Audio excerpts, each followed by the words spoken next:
Olá, alunos da disciplina Circuitos Elétricos 2. Bem-vindos a essa aula. Hoje daremos continuidade às técnicas de análise de circuitos estudadas até a última aula. Mas antes da gente começar, vou deixar para vocês aqui alguns avisos relacionados às datas de entrega das atividades. Devido a essa questão da interrupção e depois retomada das aulas, algumas coisas ficaram pendentes. Então, quero remarcar aí com vocês o seguinte: a lista de exercícios 2, que deveria ser entregue hoje, eu remarquei para o dia 20 de maio, ou seja, daqui 2 semanas, porque o conteúdo da lista ainda não foi todo passado, né? Ficou faltando aí exatamente a análise de malhas, que é o conteúdo da aula de hoje e da próxima semana. Então, a lista está para o dia 20 de maio. O trabalho computacional 1 teve uma quantidade pequena de alunos que me entregaram, né? Relativamente pequena. Então, eu remarquei a data de entrega dele. Ele deveria ter sido entregue até 22 de abril, e eu vou dar mais uma semana a partir de hoje, né? Ou seja, vocês têm até 13 de maio para me entregar esse trabalho computacional. Então, quem postou o trabalho, né, e quiser fazer alguma alteração, quiser tirar alguma dúvida, ainda está em tempo. Aí é só substituir o arquivo depois. E o mesmo vale para o exercício de análise nodal que eu passei na última aula. Ele também era para o dia 22 de abril.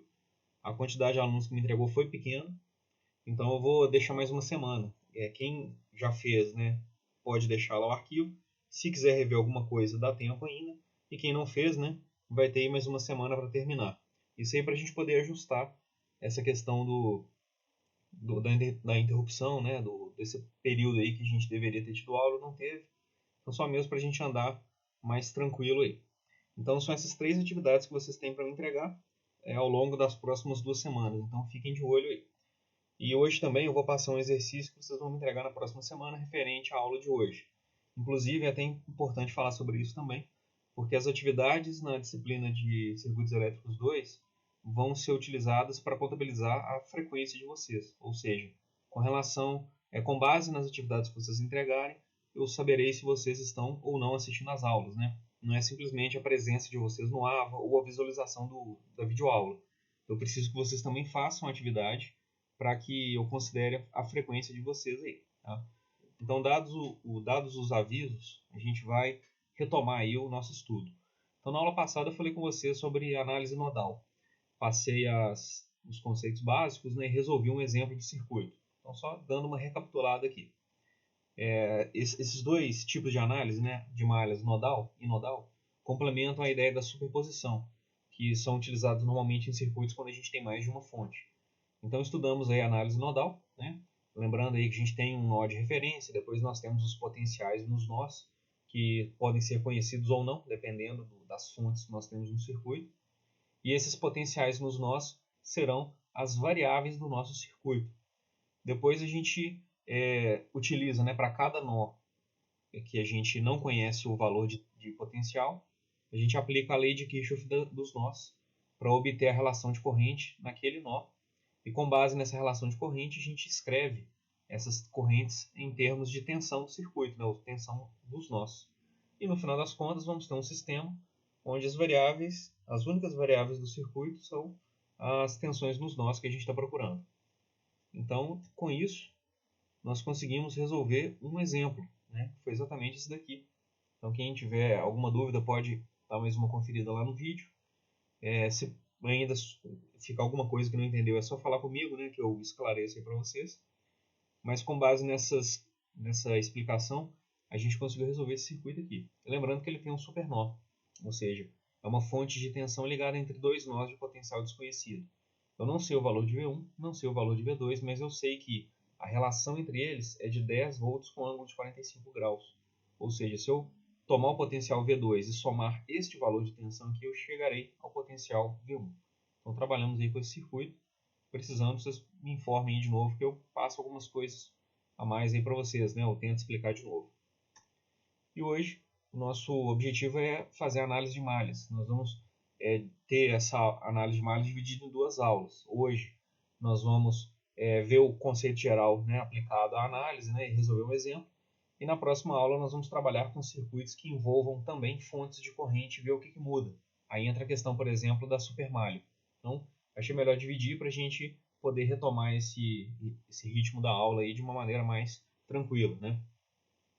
Então, primeiro, na análise de malhas, nós temos que considerar dois tipos de corrente. Nós temos a corrente nos componentes, a corrente nos ramos, né? Que é exatamente a corrente com a qual a gente já está acostumado a trabalhar. E vamos ter agora também as chamadas correntes de malha. Essas correntes de malha podem ser vistas como componentes das correntes dos ramos, né? Ou seja, dependendo do ramo que eu estiver falando, eu vou ter a contribuição de mais de uma corrente de malha, né? Como se eu estivesse pegando aquela corrente no ramo e decompondo em duas correntes de malha. Isso daí pode ser verificado seguindo aquela ideia da lei de Kirchhoff das correntes, né? Porque as correntes que chegam em um nó, né, a soma dessas correntes, deve ser igual à soma das correntes que saem daquele nó. Então a gente pega uma ideia parecida com isso daí, né? E dependendo do ramo que a gente estiver falando, essa corrente nem vai ser decomposta, né? Ela vai ser a própria corrente de malha. Então eu vou ver o que está contribuindo para aquele ramo específico. Então olha ali, aquele ramo pertence somente a uma determinada malha, a malha A, por exemplo. Então aquele ramo a corrente daquele ramo é a própria corrente da malha A. Agora, se eu tiver um ramo que está entre as malhas A e B, a corrente naquele ramo ali será uma soma ou uma subtração das correntes das malhas A e B. Depende desse sentido, né?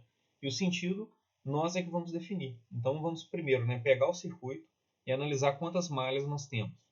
Cada malha deve ter sua corrente e seu sentido definido. Então vou escolher normalmente horário ou anti-horário. Coloquei ele na malha e depois disso eu começo a levantar as expressões, né? Que é exatamente a próxima etapa. E é importante lembrar que eu terei no meu circuito uma expressão para cada malha que eu não conheço a corrente, né? Então, se eu peguei ali, tem 10 malhas com correntes desconhecidas, eu vou ter um sistema com 10 expressões. Aí é claro que um sistema tão grande, né?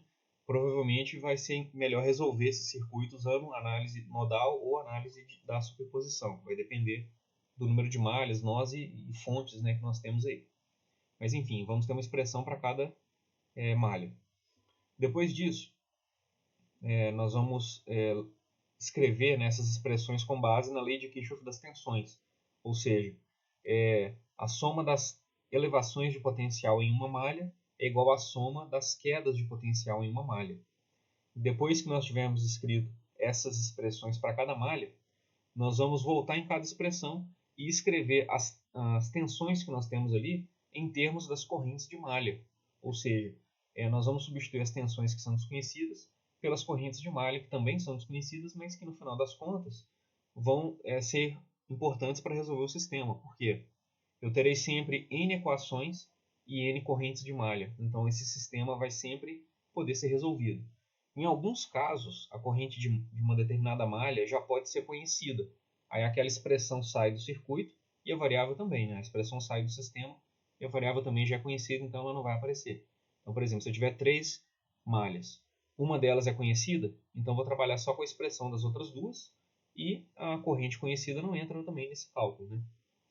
E depois, né, com o sistema na mão, a gente consegue resolver e obter as correntes nas malhas, tá? Então eu vou exemplificar isso daí, né? Eu separei um circuito aqui para a gente poder analisar.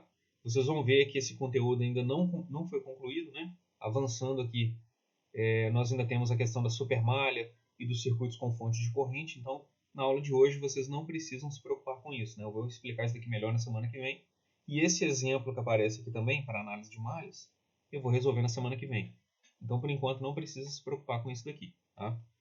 E vocês vão ver também que aparece aqui no final alguns exercícios, né, que ficam aí como uma atividade complementar que vocês podem fazer, porque eu vou passar a atividade no AVA também de forma separada. Então vamos ao exemplo. Então temos aqui o nosso exemplo.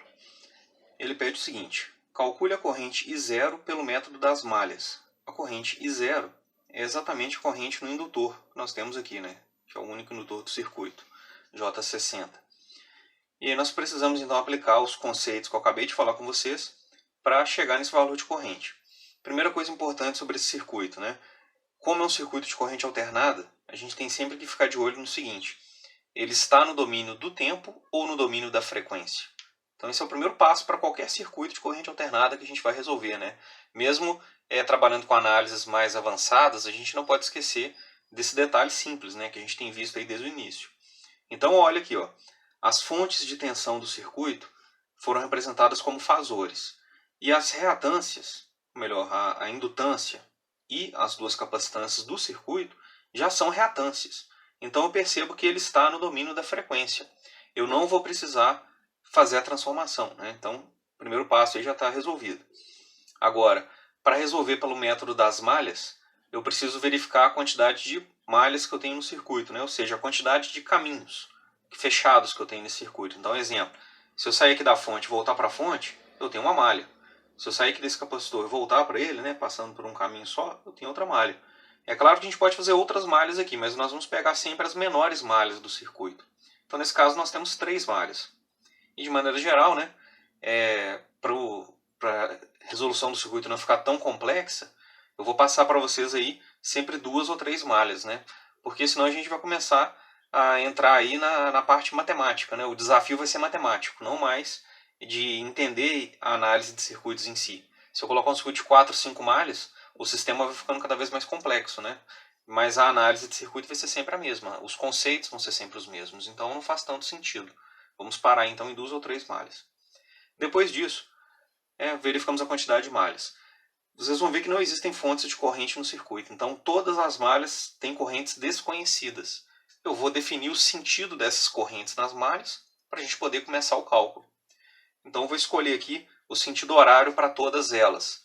Lembrando que eu poderia colocar uma malha no sentido horário, outra no anti-horário, ou todas no anti-horário, enfim. Poderia colocar aí do jeito que vocês quiserem, mas eu vou definir aqui de uma maneira mais simples, todas as malhas no sentido horário.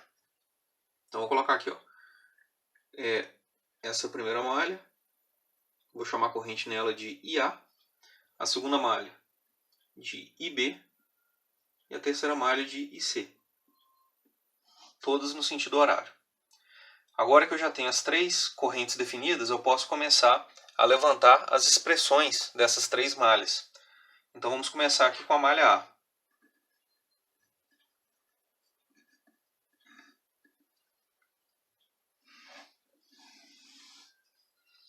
Para essa malha nós temos uma fonte de 100, um resistor de 80 e o capacitor de menos J40.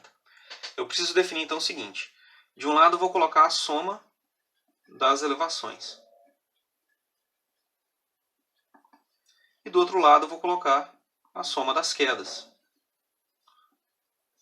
Ou seja, eu estou aplicando aqui a lei de Kirchhoff das tensões, LKV. E aí é muito simples, né? Agora eu vou analisar esse circuito, essa malha, né, de acordo com o sentido que eu escolhi, o que é elevação e o que é queda. Então, só para adiantar, né? Todo elemento passivo do circuito é queda, ou seja, resistor, capacitor e indutor vão ser considerados sempre queda do ponto de vista daquela corrente de malha. Enquanto as fontes podem ser elevações ou quedas. Vai depender do sentido da corrente que eu defini. Então, nesse caso aqui, a referência da fonte está para cima. Lembrando que tem positivo e negativo aqui, mas não quer dizer que essa fonte é contínua, né? Eu só estou mesmo indicando onde está a referência da fonte. Ela é 100 volts com 120 graus, se eu considerar esse potencial aqui em cima, né? O terminal de cima como a minha referência, né? Ou seja, eu vou considerar que a corrente está saindo dali. Se eu considerasse a corrente saindo de baixo, eu teria uma defasagem de 180 graus aqui no ângulo dessa tensão, né? Mas enfim, de acordo com o que foi definido aqui, tanto em relação à referência da fonte quanto em relação à corrente da malha, nós vamos ver que a corrente está saindo do positivo. Então essa fonte aqui funciona como uma elevação de potencial. Considerando essa outra fonte que aparece aqui, de 60 volts, em relação à corrente IC, ela é uma queda. Por quê? A corrente está saindo do negativo, né, e entrando no positivo. Então essa primeira fonte em relação a IA é elevação e a segunda em relação ao IC é uma queda. Então vai ficar assim, ó. Eu tenho a elevação de potencial, que é 100. Vou colocar um pouco maior aqui. 100 volts com um ângulo de 120 graus. E eu terei as quedas no resistor e no capacitor de menos J40 aqui da esquerda. Então nós vamos ter o seguinte, a tensão nesse resistor pode ser escrita com base na lei de Ohm, que é o quê? Resistência vezes a corrente que está fluindo por ele. Então percebam que esse resistor aqui pertence apenas à malha A. Logo, a única corrente que flui por ele é a corrente IA. Então a tensão desse resistor é 80 vezes IA. Resistência vezes a corrente que flui por ele. E vou somar, né, com a tensão desse capacitor aqui. Então a tensão nele é o quê? Reatância vezes corrente. Mas como ele pertence às duas malhas, A e B ao mesmo tempo, ele tem influência da corrente IA e influência da corrente IB. Como a gente está analisando agora a malha A, a corrente IA é vista sempre como positiva. Então a corrente que flui pelo capacitor aqui é IA menos IB. Então vou multiplicar a reatância por IA menos IB. Então tá aqui, ó, eu vou somar então, né, a reatância negativa. Então vou colocar o sinal negativo dela aqui, que multiplica IA menos IB. E nesse caso que nós não temos influência da corrente C na malha A, né? Ela pertence só a essa parte direita aqui do circuito. Então a expressão vai ser essa daqui. Simplificando a expressão, a gente vai chegar no seguinte. 100 com um ângulo de 120 é igual. Eu tenho aqui 80 IA menos J40 IA. Então vai ficar 80 menos J40, que é um número complexo, vezes IA. E aqui vai ficar menos J40 vezes menos IB. Então vai ficar mais J40 IB. E, né, só para constar aqui, eu vou colocar mais 0 e C. Para a gente lembrar, né, na hora de montar o sistema, que essa expressão aqui não depende de IC. Então já temos a nossa primeira expressão, né, da malha A. Vamos aplicar o mesmo raciocínio para as outras duas malhas. Então, vou colocar aqui malha B. E aqui a gente vai ver o seguinte, não temos fontes de tensão na malha B. Logo, as elevações serão iguais a zero. Eu tenho aqui um capacitor, né, que sofre influência da malha A e B, outro capacitor da malha B e C e um indutor que só sofre influência da malha B. Então aqui nós vamos ver o seguinte, as três quedas vai ficar como então? Do primeiro capacitor aqui, J40, que multiplica IB menos IA, lembrando que a malha que a gente analisa sempre é positiva, né? A corrente daquela malha é positiva, então vou colocar desse jeito. Mais J60 IB,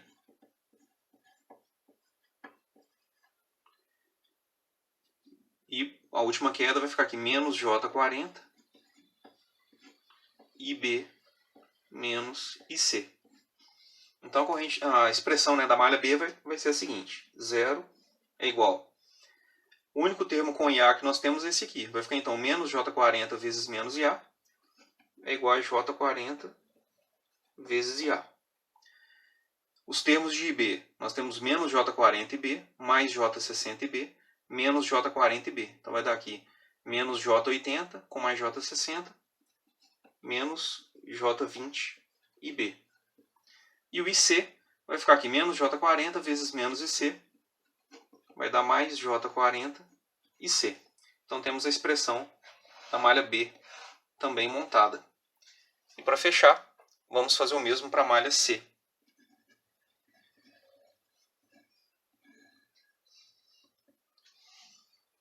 Então, como eu falei com vocês lá no início, né, essa fonte de tensão, de acordo com o sentido que nós escolhemos, é uma queda de potencial, né, não uma elevação, como foi no caso da malha A.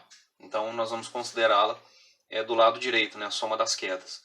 Se o IC tivesse invertido, ela seria uma elevação. Então percebam que depende do que a gente escolheu no início. Aí lembrando, né, que se o IC tivesse invertido, além disso aqui ser uma elevação, nós ainda teríamos uma mudança aqui, ó. Não seria IB menos IC, né, porque eu percebo que o IB está descendo e aqui o IC está subindo. Então se eu tivesse escolhido no sentido contrário para o IC, o IB desceria por aqui e o IC também. Então essas correntes aqui no final seriam somadas. Mas como a gente escolheu, ou eu não escolhi, esse sentido aqui, essa subtração permanece, né? E para o final o que nós vamos ter? Então, 0 é igual a menos J40, que é a reatância do capacitor, vezes IC menos IB. Então, a malha que eu estou analisando é a minha referência. Depois nós temos mais 20 IC, mais 60 com um ângulo de menos 30. Talvez alguns de vocês aí trabalhavam de uma maneira um pouco diferente em circuito zoom, né? Em vez de separar por lados, vocês colocavam tudo igual a zero e depois trocavam um sinal de acordo com a queda ou elevação. É claro que é possível fazer isso, né? Mas eu acho que fica um pouco mais complicado. Eu prefiro separar os lados, né? De um lado eu tenho só elevação, do outro lado eu tenho só queda. Isso daí fica mais simplificado. mas aí fica a critério de vocês, tá? Beleza, então, para resolver, para simplificar nessa expressão, nós temos aqui uma constante. Eu vou passar então para o lado esquerdo. Então, lembrando, né, que se eu passar ela para o lado esquerdo, eu deveria trocar o sinal, né? Só que eu estou falando de fasor, então não faz muito sentido falar que eu tenho um fasor negativo. A ideia, então, é defasar 180 graus. Então, quando eu passo esse fasor, né, para o outro lado da igualdade, eu estou defasando 180 graus, somando ou subtraindo, tanto faz. Vou somar aqui porque o menos 30 já está negativo, né? Então fica mais adequado, né, se a gente somar. Então vai ficar aqui 60 com ângulo de menos 30 mais 180, 150 graus. E aqui nós vamos ter então 0 IA, essa malha não tem influência da corrente IA, e B, só tem esse termo aqui, então vai ficar menos J40 IB vezes menos IB, vai dar mais J40 IB. E o IC nós temos menos J40 mais 20. Ou 20 menos J40, né?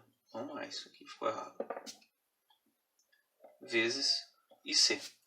Então essa é a expressão simplificada da terceira malha. Agora a gente pode montar o nosso sistema. Então nós temos aqui, para a primeira expressão, né, o termo que acompanha IA é 80 menos J40.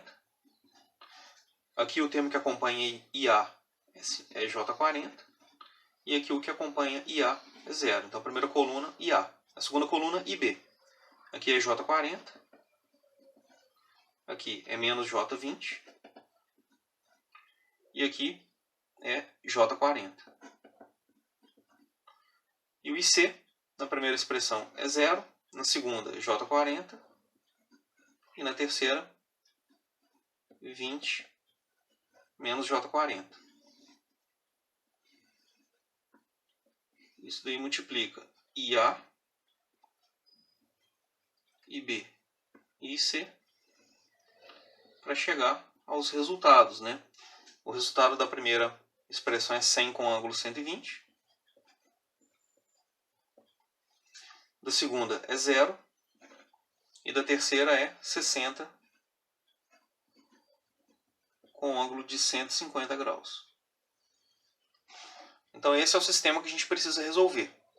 E quando resolver esse sistema, nós vamos chegar ao que o exercício pediu, né? Calcule a corrente 0 pelo método das malhas. E 0 é a corrente nesse indutor.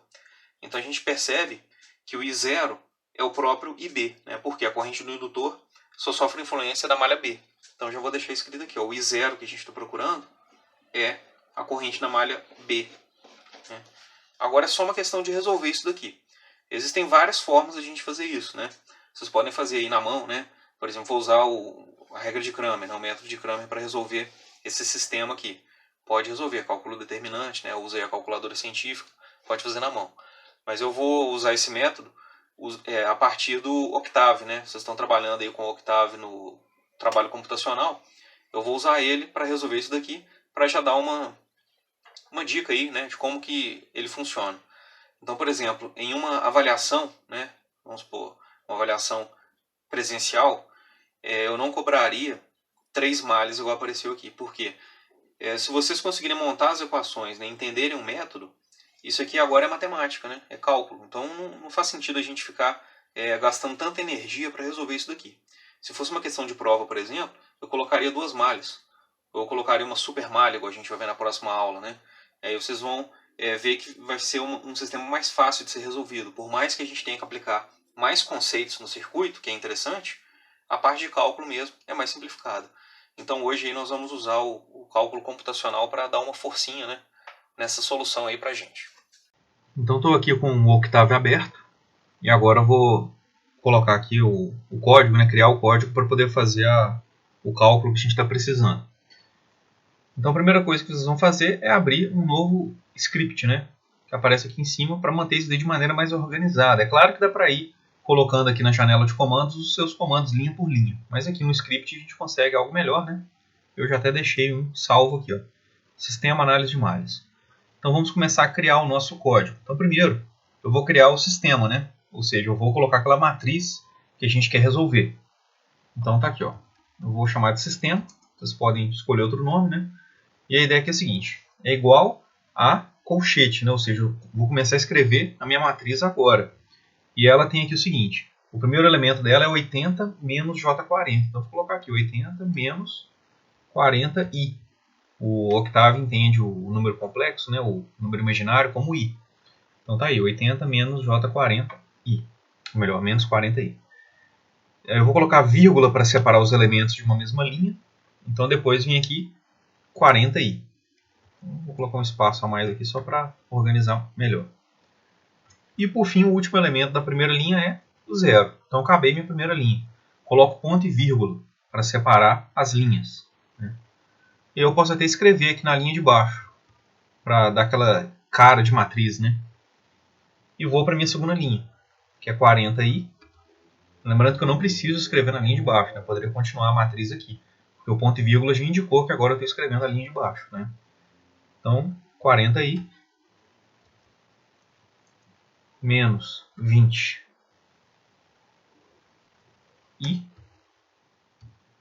e 40i. De novo, né? Só para organizar aqui, eu vou colocar uma vírgula debaixo da outra.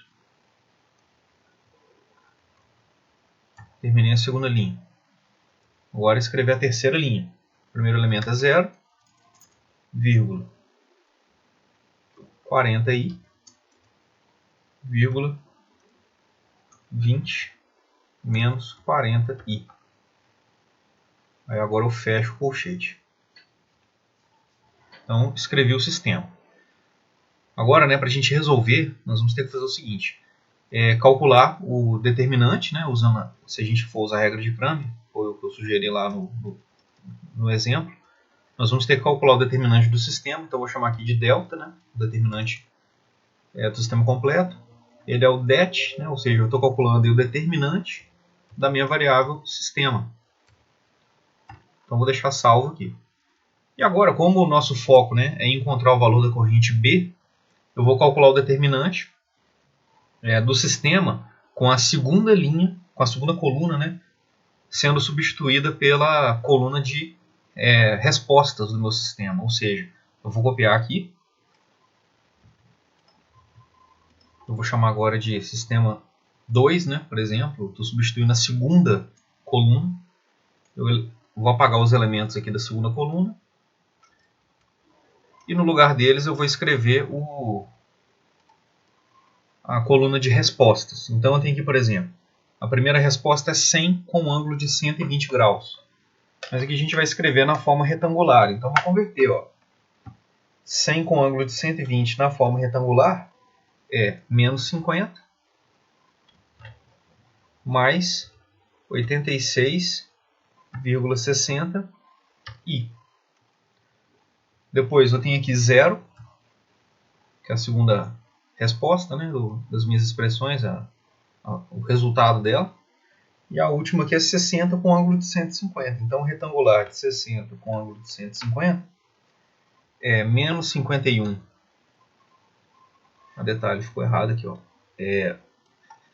O ponto flutuante aqui, né, é ponto mesmo. A gente não pode usar vírgula para escrever números, não.